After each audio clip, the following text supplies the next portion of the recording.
Gambling is a lie, and it works because it sounds like hope. Let's be honest. You're watching this video because at some point, gambling stopped feeling like something you did for fun. It started to feel like an opportunity, a way out, a solution. Maybe you told yourself this was temporary, that you were just one good run away from freedom, or from a regular job, or from stress, from feeling stuck in the same life. But here's the reality.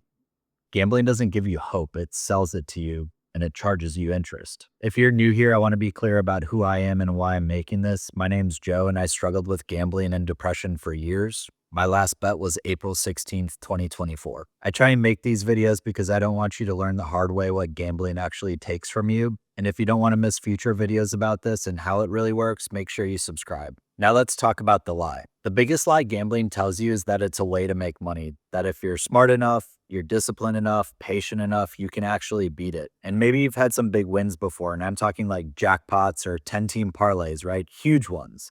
The kind that made your heart race. The kind that made you think, I might actually be onto something and giving up my day job might be possible.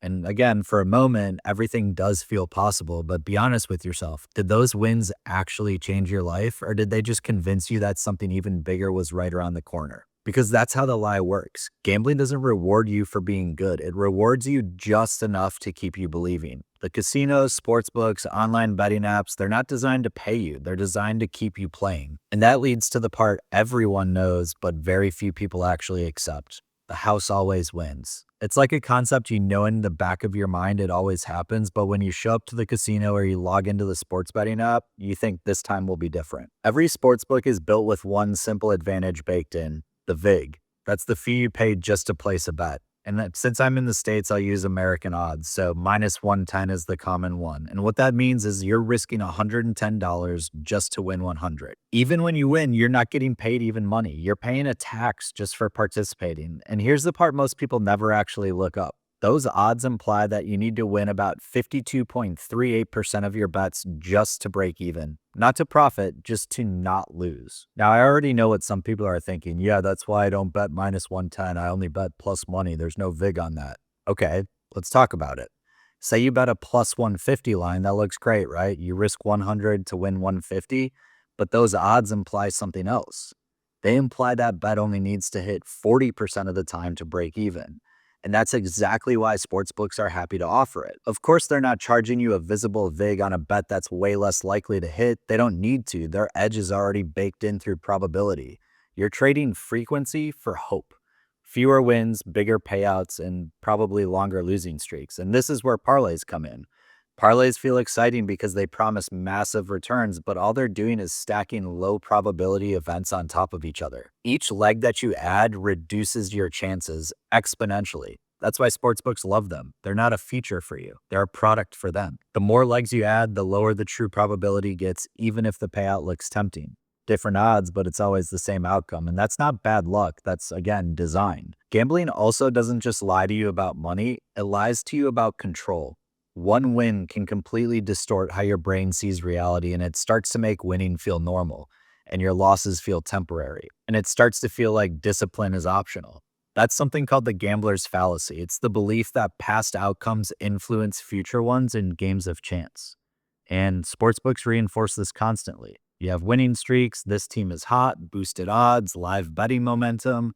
They encourage you to believe you're seeing patterns, that you're in rhythm, that you're one step ahead of the game, but every bet is independent of the others. And that edge never goes away. That's the trick.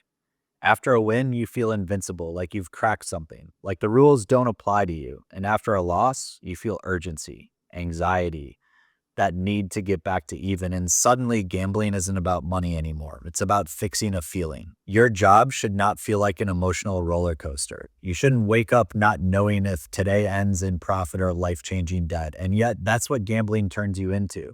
You can lose money doing your work. You can spend hours chasing something that moves further away the longer you pursue it. And speaking of hours, let's talk about time. If you gamble regularly, how much time are you really spending on it? Hours every week, entire weekends, late nights alone on your phone? And what's your return on that time? To the people already thinking, well, I'm different, I know what I'm doing, be honest. If you broke it down, are you even making minimum wage? And even if you are right now, the edge doesn't stop existing just because you're confident. Eventually, it catches up with you. Gambling isn't a shortcut, it's just a delay. It delays your life while quietly draining it. And if this has started to feel hard to hear, there's something important you need to understand. Gambling addiction isn't a personal failure, it's a system failure. Everything about gambling is engineered to keep you playing. The notifications, the boosts, the free bet emails, the cash out buttons, the constant sense of urgency. It's not about weakness, it's about manipulation. The lie is believing you're immune to it. Trust me, you're not. And let's get really honest for a moment. Have you ever met someone who consistently wins gambling over the long run? I'm not talking about somebody selling picks online, not someone posting screenshots on Twitter, not someone taking Venmo or Apple Pay for their lock of the week. I mean real long-term sustainable winners. They don't exist. And again, I'm sure people will say, well, what about poker players? Sure, that's a little bit different, but I would still venture to guess that most people playing poker are longtime losers. But there are exceptions. And gambling is built on exceptions, so everyone else keeps playing. And if you're building your future on gambling, you're gambling with more than money. You're risking relationships, your trust, your time, your mental health. Make no mistake about it, gambling isolates you and it teaches you to hide, to minimize, and to lie. Sometimes you're lying to yourself even. And no amount of money fixes that damage. For a lot of people, gambling starts as an escape from stress or boredom or pain, but the cruel irony is that gambling creates more of all three. It turns hope into pressure, wins into expectations, and losses into shame. And suddenly you're chasing wins just to fix the damage caused by gambling itself. That's the lie. Gambling doesn't offer freedom, it offers the illusion of it. And the longer you stay, the more it takes. So ask yourself this honestly, is this really the life you want?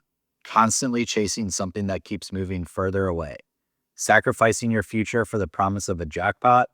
Or is it time to stop believing the lie, take control, and start rebuilding your life?